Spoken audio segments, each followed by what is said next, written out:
2 Timóteo, capítulo 4, versículo 1. Vai dizer assim: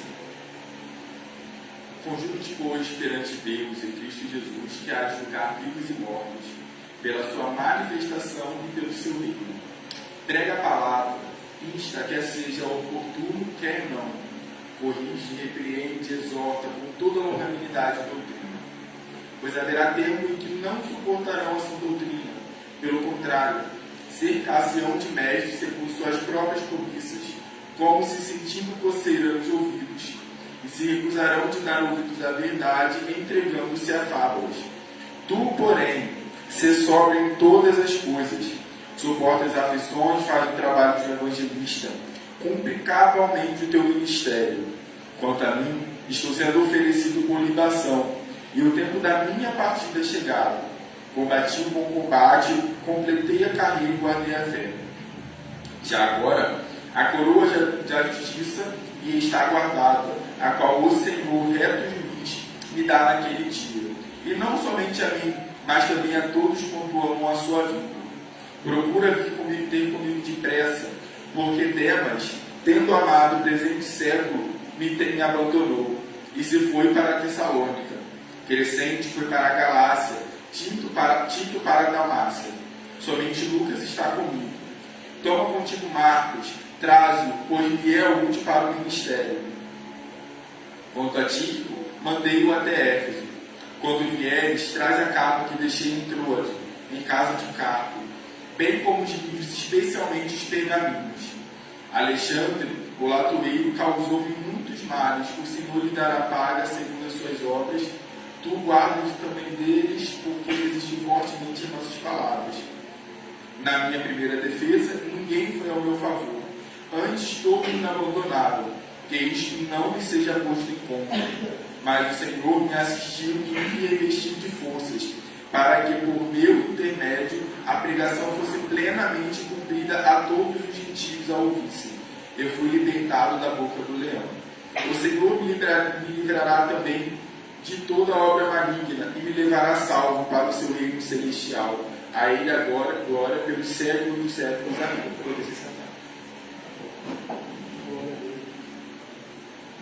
Glória a Deus.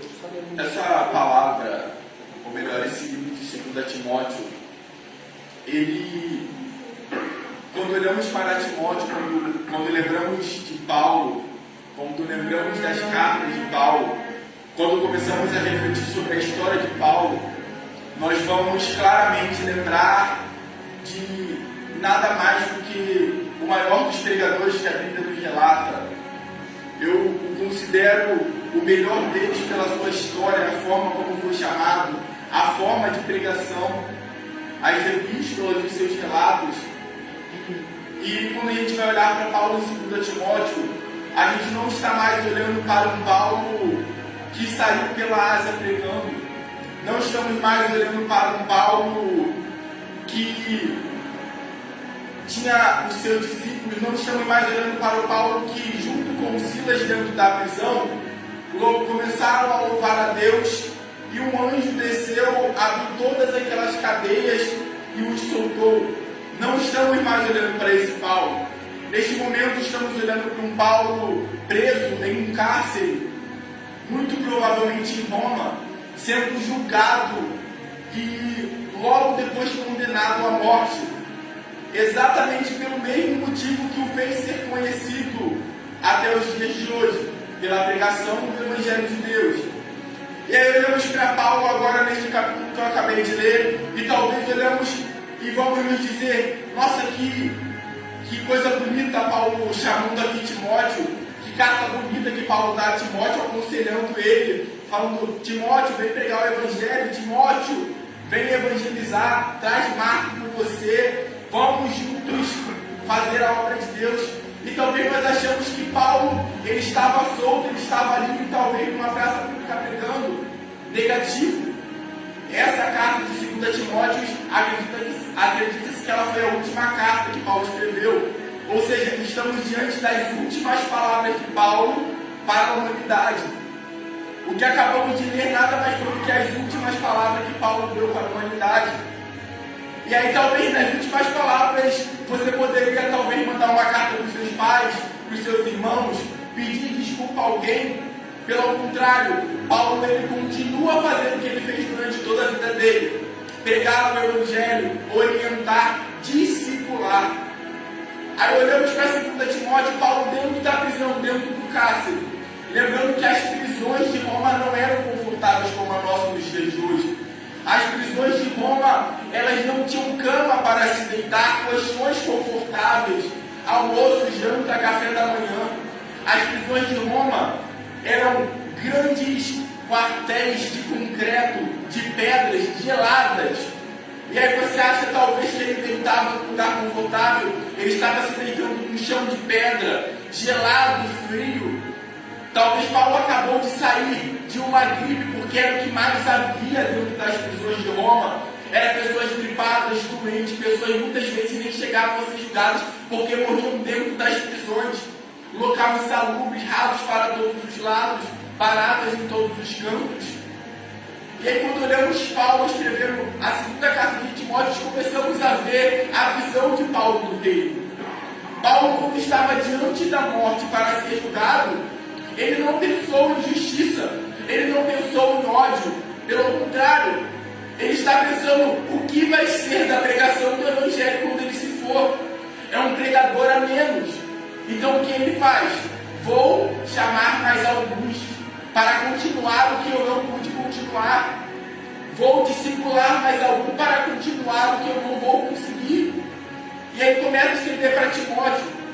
E aí o versículo 4 diz assim: conjuro-te perante Deus e Cristo Jesus, que há de julgar vivos e mortos pela manifestação do teu reino. E ele fala assim: Timóteo, prega a palavra, insta que seja oportuno, ou seja, insista, pregue sem parar, quer seja oportuno ou não, quer seja um bom tempo ou não, quer você esteja dentro de uma prisão ou não, quer você seja chicoteado ou não. Repreende, exorta com todo amor, com toda a doutrina, com toda a paz que vem de Deus. Pois haverá tempo em que não suportarão a sua doutrina. E aqui eu vejo o Espírito Santo de Deus revelando a Paulo 2000 anos depois, trazendo ele para os nossos tempos. E olha só o que ele fala: Timóteo, exorta na sã doutrina, porque haverá um tempo em que, não querendo ouvir a verdade do Evangelho, sabe o que os homens farão, Paulo? Eles amontoarão para si falsos doutores, com altos cargos, se dizendo doutores do Evangelho, se dizendo pregadores da palavra. Timóteo,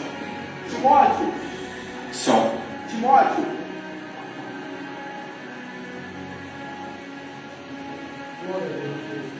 Timóteo, eles não querendo mais ouvir a verdade, Timóteo, eles não querendo mais ouvir a pregação do Evangelho, eles vão amontoar para si falsos doutores, vão amontoar para si homens que vão se dizer de Deus e vão sair por aí pregando um falso Evangelho, Timóteo.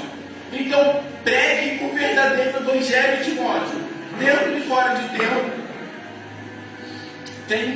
Não me lembro bem do nome do cantor, e eu lembro que ele ia cantar e ele não cobrou para cantar. E nesse mesmo dia o carro dele foi bombardeado, alguns bandidos atiraram, tentaram tirar a vida dele.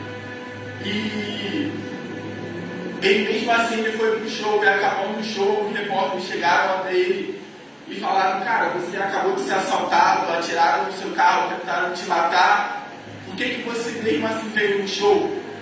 E ele falou assim: o mal não deixa um dia sequer de fazer o mal, de destruir, porque eu que estou fazendo bem deixaria de fazer.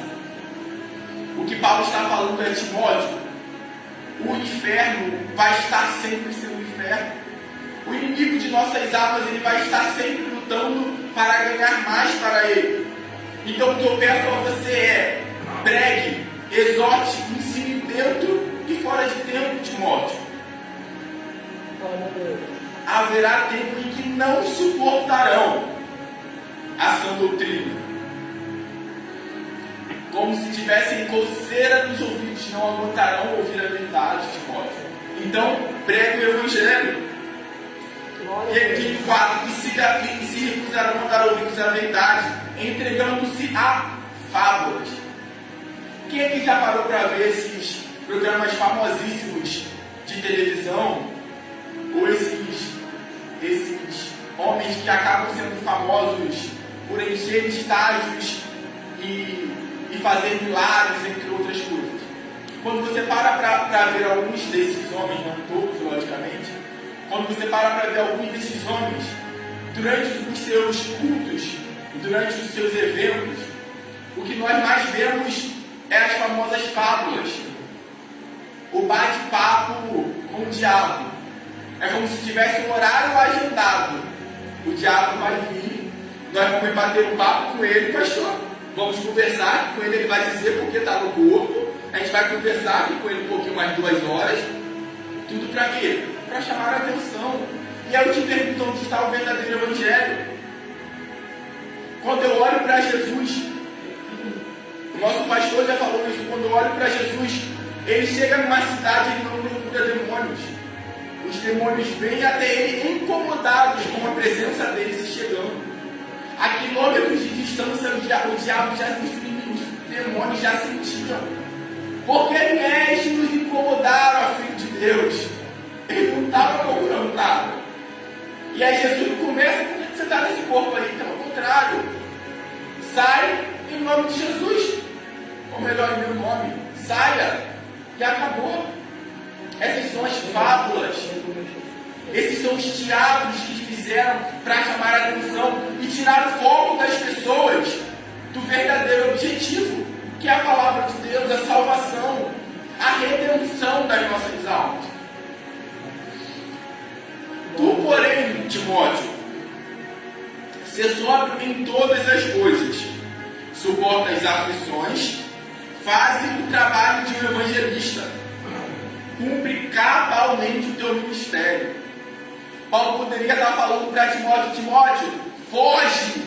Timóteo, sai daqui o mais rápido que você estiver, o mais rápido que você puder. Estão matando pregadores do Evangelho, Timóteo.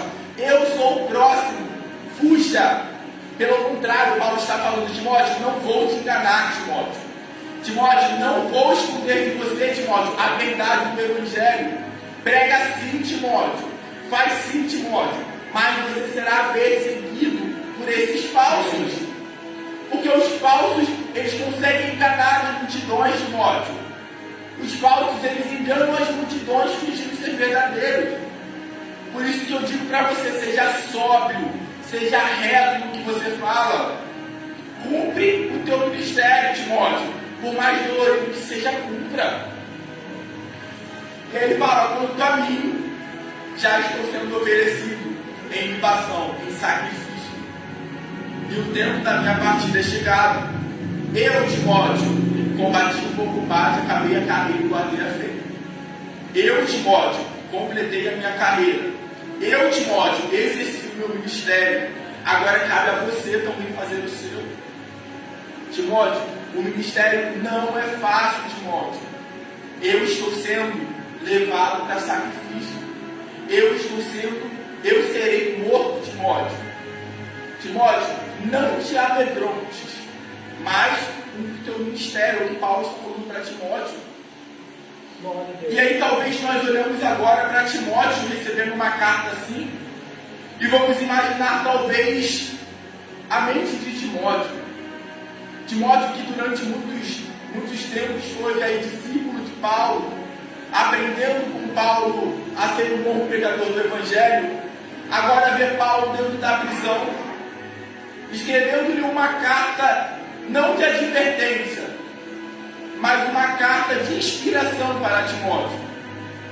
Uma carta de Timóteo: eu encerro aqui a minha carreira, Timóteo, mas você está iniciando a sua.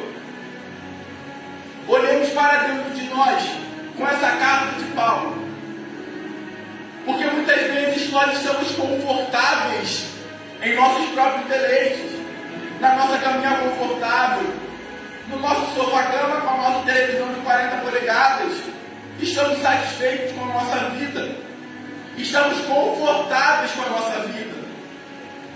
E o máximo que nós fazemos muitas vezes é o quê? Reclamar, murmurar, julgar. E quando você olha para Paulo dentro de uma prisão fria, gelada, cheia de ratos, baratas, talvez doentes, ele não está reclamando, ele não está murmurando, ele não está falando Deus, porque pelo contrário, Timóteo vai pegar, ele está ensinando outros baseado na sua história de vida. Ele pega toda a sua experiência e fala: Timóteo, usa o que eu vivi, usa a minha experiência e viva também. Ele dentro de uma prisão gelada, ele dentro de uma prisão fria, ele podendo reclamar, era o direito dele reclamar. Mas a única coisa que ele faz é agradecer, ensinar. Combati o bom combate, acabei a minha carreira, mas guardei a fé. Ele estava satisfeito com o que ele havia feito. Ele chegou no final da vida dele satisfeito, agradecendo: Senhor, obrigado pelo combate que eu combati. Senhor, obrigado pela carreira que eu trilhei. Senhor, obrigado por eu ter guardado a minha fé. Assim que ele encerra a carreira dele, não com murmurações, não com reclamações. E quantas vezes eu e você nem chegamos no final da nossa carreira, nem iniciamos a carreira, e estamos murmurando, estamos reclamando, estamos perguntando a Deus: por quê, para quê, até onde?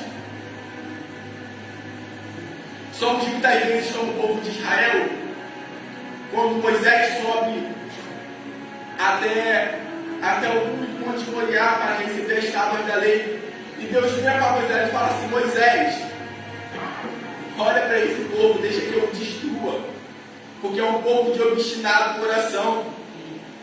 Moisés, eu tirei eles do Egito, no dia seguinte estavam reclamando da falta de água. Moisés, eu dei água, eles estavam reclamando da falta de carne. Moisés, eu dei carne, eles estavam reclamando porque o trajeto estava longo. Moisés, eu parei um pouco com a caminhada, agora eles estão reclamando demais do que? É um povo obstinado. É um povo que, por mais que você faça muito, por mais que Deus faça muito, sempre volta para os seus erros antigos. Sempre volta a reclamar. É um povo de obstinado coração. É como Deus chamou o povo de Israel. É como muitas vezes nós somos. Recebeu, ganhou, Deus prosperou, Deus abençoou hoje, mas amanhã volta a reclamar, porque não está satisfeito. Muitas vezes esses somos nós. E aí Paulo continua: Timóteo, já a coroa da justiça me está guardada, a qual o Senhor é o juiz, me dará naquele dia, não somente a mim, mas a todos quanto amam a sua vida. Timóteo, vai doer, Timóteo, vai sangrar, Timóteo, os chicotes vão doer muito, as prisões são péssimas, mas Timóteo, cumpre o teu ministério, para que a sua coroa também seja dada naquele dia, Timóteo. E aí, nós olhamos para Timóteo nessa carta tão bonita e falamos, já imaginamos que bonito, Timóteo fazendo todas essas coisas, Paulo fazendo todas essas coisas a Timóteo. E aí, Paulo começa a talvez se entristecer um pouco por ver tudo isso. Paulo começa a se sentir sozinho no meio daquela prisão gelada, talvez com apenas um pequeno lumiar ali para clarear sua noite. E ele fala: Timóteo, vem ter comigo depressa, Timóteo. Por favor, venha ter comigo. E aí você se pergunta por que Timóteo está tão sozinho. E aí ele fala: lembra de Demas, aquele que me seguia, me acompanhava, aquele que eu acreditava ser meu companheiro de viagem. Ele amou o presente século, Timóteo. Ele amou as coisas deste tempo. Ele amou o mundo, Timóteo, e me abandonou. Agora pense comigo, se há 2000 anos atrás, sem celular, sem balada, sem bar, sem bebidas, sem batidas, sem funk, Demas conseguiu amar aquele presente século mais do que as coisas de Deus. Imagina nós, ao que nós estamos sujeitos. Imagina ao que nós estamos sujeitos. Se Demas, 2000 anos atrás, conseguiu amar o presente século que ele estava, quanto mais nós. Com toda essa ideia, toda essa tecnologia, toda essa estratégia que o nosso inimigo teve para chamar a atenção. Se Demas naquele tempo amou o presente século, quanto mais a nós. E ele fala: Timóteo, vem ter comigo depressa, porque Demas, tendo amado o presente século, me abandonou. Você foi para Tessalônica. Crescente foi para Galácia, Tito para Dalmácia. Esses outros foram pregar. Esses outros, eles, ao verem Paulo sendo preso, foram pregar em outro lugar. Somente Lucas estava comigo. Toma contigo Marcos, Timóteo, não prega sozinho não, leva mais contigo, para que mais almas possam ser abraçadas. Traze-me, pois me é útil para o ministério. Quanto a ti, mandei para Éfeso. Quando vieres, traze-me a capa que deixei em Troas, porque aqui faz muito frio. Porque aqueles não me deram coberta, Timóteo, para que eu pudesse me aquecer. Traze-me a capa para que eu possa me aquecer um pouco antes da minha morte. É o que Paulo está falando para Timóteo. Que deixei em Troas, em casa de carro, bem como escrito, especialmente os pergaminhos. E aí você vê Paulo preso e almejando talvez escrever mais alguns livros. Paulo mesmo preso, almejando conseguir ainda mandar algumas cartas, mal sabendo ele que seus dias já estavam contados. Olhem bem para Paulo. Olhem bem para esse homem que por muitos tempos foi nada mais do que o maior pregador. Olhem para Paulo, que de perseguidor começou a ser perseguido, e de tão conhecido que era, ninguém ousava prendê-lo, ninguém ousava mantê-lo preso por mais de 1 ou 2 dias, porque além de ter uma descendência judia, também era descendente romano. Este homem, ele em Roma, ele não podia ser preso, e os romanos fazem uma estratégia, conseguem fazer algo para prendê-lo e matá-lo pela pregação do Evangelho. Este homem, que talvez tivesse muito mais a oferecer para o Evangelho de Cristo, se torna nada mais do que um mártir, um morto em nome do Evangelho. E a sua última carta, o melhor que ele fala é: traga minha capa, para que eu possa me aquecer. E talvez você vai olhar para Paulo e vai falar: eu não quero esse evangelho. O evangelho de dor, de sofrimento, o evangelho de prisões. O evangelho que logo vai se tornar como o evangelho que existiu no tempo de Paulo. O evangelho que o livro de Apocalipse fala que logo acontecerá. Seremos perseguidos, humilhados, talvez chicoteados, mortos em nome do evangelho. Muitas vezes esquecemos, muitas vezes tão confortável que estamos nas nossas cadeiras acolchoadas nos nossos estudos, esquecemos que não será para sempre assim. Esquecemos que logo a taça da ira de Deus, como Apocalipse 18 fala, a taça da ira de Deus se encherá. E aí você diz: Mateus, o que acontecerá quando essa taça se encher? Acontecerá que o famoso, aquele que todos nós conhecemos como anticristo, se levantará com uma chamada falsa paz. Essa falsa paz, ela é simples. Ela tem o objetivo de acabar com tudo aquilo que seja um incômodo para ele.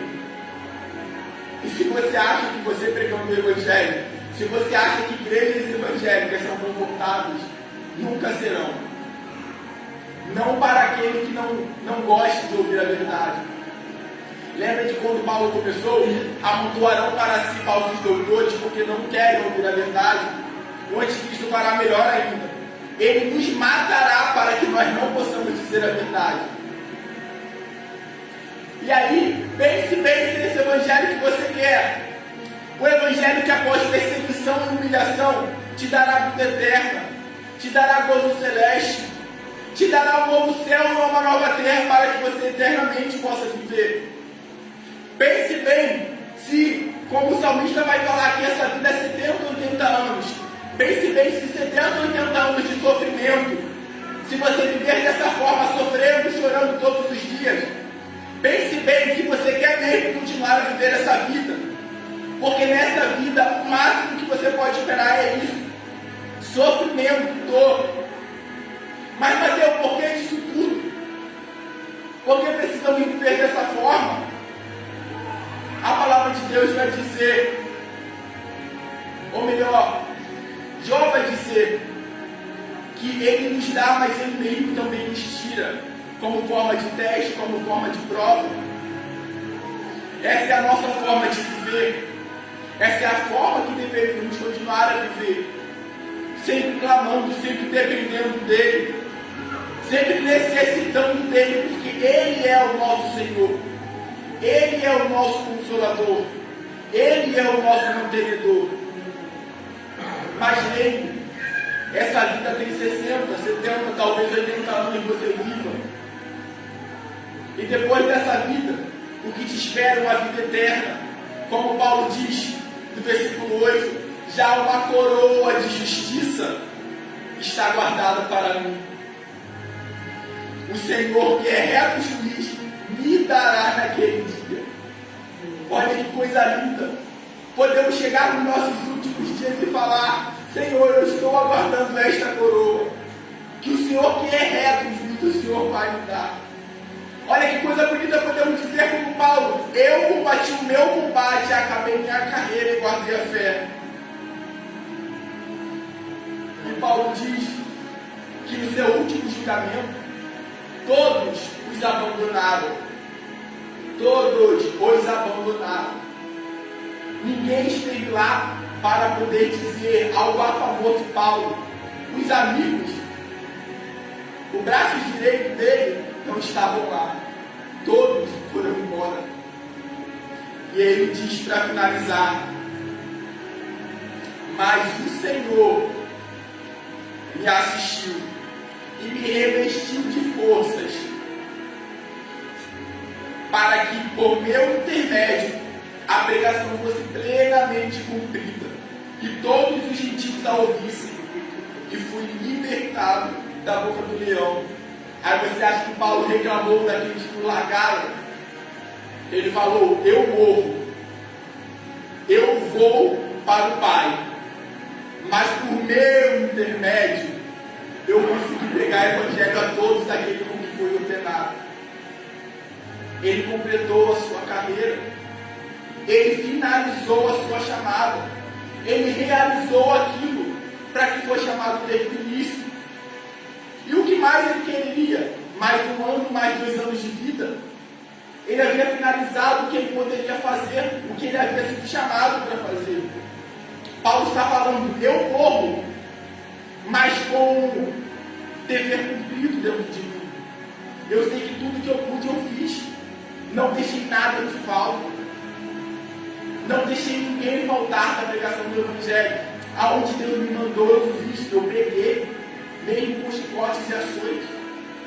Que possamos olhar para essa última carta de Paulo, assim como Timóteo viu, como uma inspiração para realizarmos em nós a boa obra do Senhor, cientes de que o que nos espera não é um barril de ouro do arco-íris. O que nos espera não é a vida de bonança em restaurantes caros sentados em um iate. Sabendo que o que nos espera não é uma mansão, não é riqueza e não é prosperidade. Sabendo que o que nos espera não é isso. É o que Paulo chama de a coroa da justiça, que está preparada para cada um de nós.